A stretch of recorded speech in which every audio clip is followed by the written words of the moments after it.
Hey guys, welcome back. The day's finally here. The whole family's outside and we're setting up the drip line.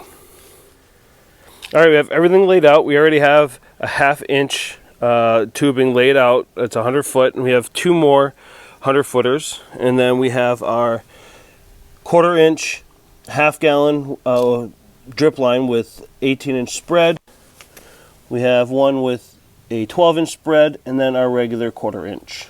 And then all the fixins. We got everything from Drip Depot online. All right, and this is everything that's in the kit.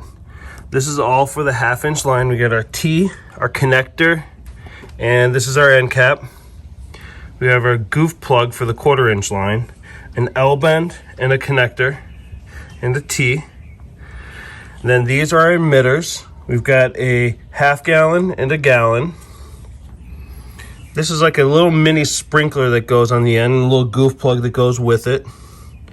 These are stakes that come with it, and these are our punches. This is what we use to punch into the different lines. I just think it's important. I need to point out Michelle's organization. As soon as she started getting all of the bits and pieces, she immediately had to order something to organize it. All right, so here's the system we've got. We've got our splitter at top at the main water source, and then we've got our timer. And connected to our timer, we've got our backflow preventer, and then our pressure regulator. And that's going to connect to our hose line. Our hose line, we're going to split off into a T. That way we have one continuous loop of water. Putting on the T connector, you're going to take the 1/2 inch line and more or less just force it on until it reaches the base, and then twist the cap on. We're going to use the same method to connect all of the L's and the T's to the 1/2 inch line to create a perimeter around the outside of the bed. Then we're going to be using garden stakes. We're not using the stakes that get with the kit. They're not going to be big enough. The garden stakes are just hold the hose down, so when we do have pressure going through the line, it's not going to kick it up.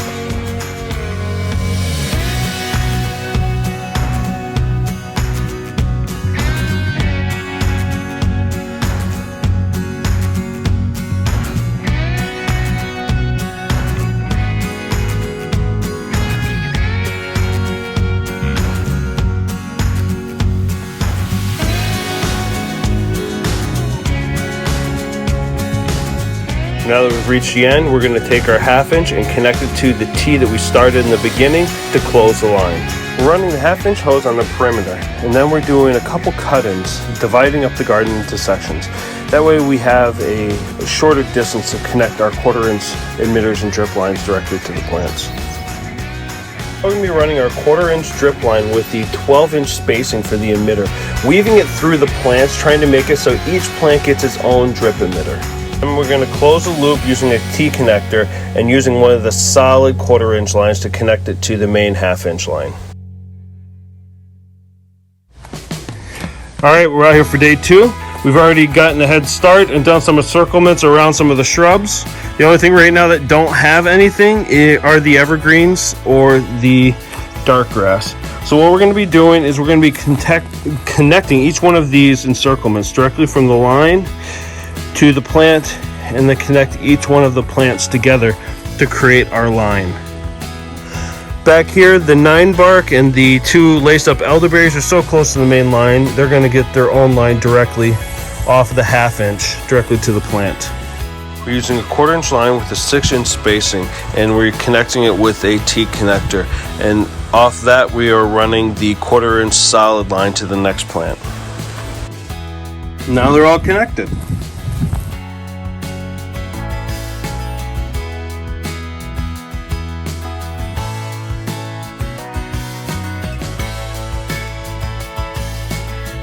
Now we're going to be utilizing that same method for doing this area. Alright, for all the dark grasses, we're going to be doing a 1/2 gallon drip emitter directly from the main line to the grass.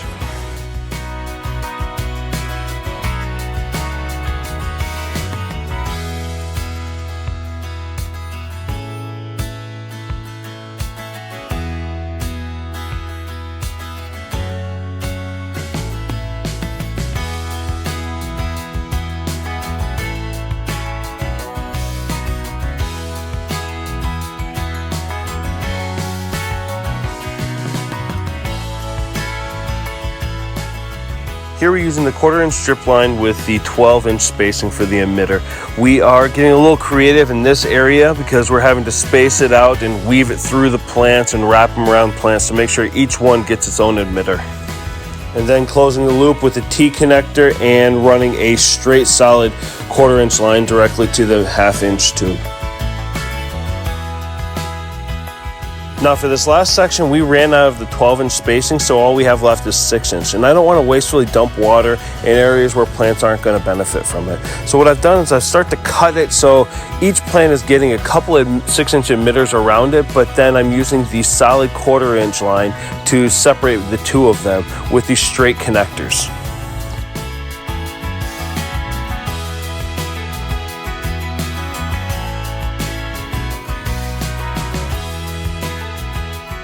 Again, the same as before, we're going to close the loop with the T and connect it right to the 1/2-inch line and tap in there. All right, we're firing up for the maiden run. The entire area is done. And I'll walk through what we did. Just like all the other areas, any of the larger shrubs we encircled with their own drip emitters and then connected them all with one connection to the main line. And then out here, one of the things I was finding, we're starting to get low. We ran out of the 12-inch spread for the emitters. So what I ended up doing is I ended up splicing together a solid line, the 1/4-inch line with the 6-inch 1/4-inch line. And then just basically anytime there's a long run like this, that is just going to be the solid emitter, or excuse me, the solid line. And I just put the actual 6-inch emitters around the plants. These are our 12-inch line. I used the entire 12-inch spread in this section. And just like over here, I did the 1/2 gallon emitter to each one of the dark grasses. I did it to the Elijah Blues. So far I can see and hear the water coming out, so as far as I can tell, this is a success.